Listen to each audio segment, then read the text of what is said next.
So I turned on the TV. This is CNN. They're talking about Trump. What's Trump going to do? Trump has been indicted. But then I flip it to Fox News, and Fox News, well, at least a minute ago, I don't know who he is. A minute ago, Fox News is talking about Joe Biden and Hunter Biden and illegal activities in Ukraine. And so you pick one channel and it's bash Trump. You pick another channel, it's bash Joe Biden.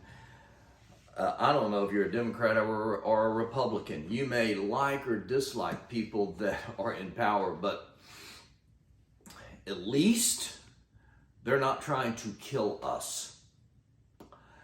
This is what was going on in Israel 2,000 years ago. Herod the Great, as you recall, tried to kill Jesus because he hears there's been a king born, the king of the Jews.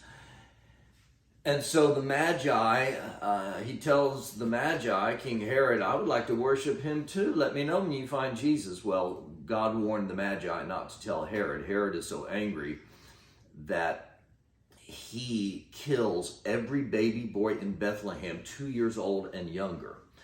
That's how we know that when the Magi arrived, Jesus was no longer in a stable, regardless of what your manger scenes may look like.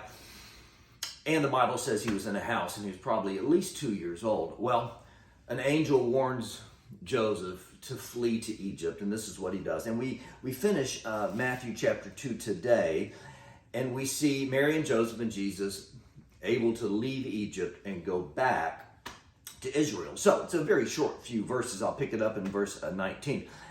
After Herod died, this is Herod the Great, an angel of the Lord appeared in a dream to Joseph in Egypt. Now we know that King Herod died around 4 BC, which means that Jesus would have been born around 6 BC. Remember, he was probably about 2 years old when they had to flee to Egypt. So an angel appears to Joseph in a dream, and in verse 20 says, get up, take the child and his mother, go to the land of Israel, for those who are trying to take the child's life are dead. We should not celebrate when anyone dies, but maybe just a little bit for Joseph, that King Herod is now dead. It's safe to return to Israel. Can I just give you a thought or two on Joseph?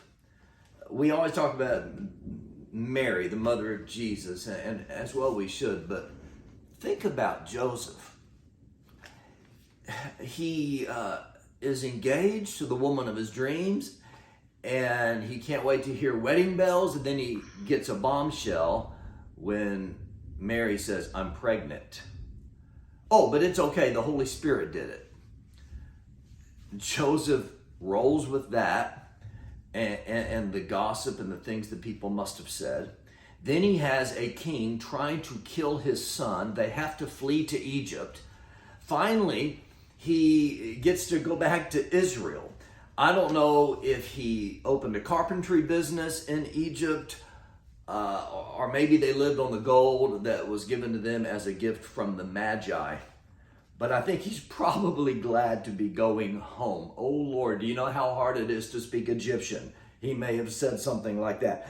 So Joseph gets up, maybe with a smile on his face. He takes the child, Jesus, and his mother, and they went back to the land of Israel. But verse 22 says, when he heard that Archelaus was reigning in Judea in place of his father, he was afraid to go there. And then God warned him in another dream, and they went to Galilee instead. Judea is to the south, where Bethlehem was, where Jesus was born. Instead, they went to the region of Galilee, and Jesus was raised in Nazareth. Now, Archelaus, that was Herod the Great's son. He had 3 sons. He divided his kingdom 3 ways. Archelaus ruled in Judea. Then there was Herod Philip II. He ruled north of Galilee. And then there was Herod Antipas, And he ruled in the area of Galilee. That's the Herod we read about most of the time in the Bible, who had John the Baptist beheaded, the one who tried Jesus, asked him questions when he was on trial. But this guy, Archelaus, he was the one down in Judea, and he was such a wicked and such a bad king that the Romans actually replaced him with a bunch of governors.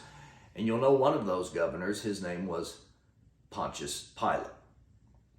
And so, today's a Monday, probably when you're watching this, and I don't know how your day is going. I don't know what inconveniences you might have. It's been storming outside Sunday afternoon, and my wife, who was filming this, was showing houses, and she barely made it home. The weather was so bad. You can't count on traffic or on weather or on a child getting sick in the middle of the night. You can't. I don't know what's going to come your way today. But remember Joseph. Whatever happened, even someone trying to murder his son, Joseph trusted God. He didn't complain. And he just always knew that God's on his throne, God's in control, and God will take care of the ones he loves. And that's true with you too. I doubt anything this severe is going to happen in your life today. But whatever does come your way, God's in control. God's in his throne. He always takes care of the ones he loves, like you. Have a great day, and we'll see you tomorrow.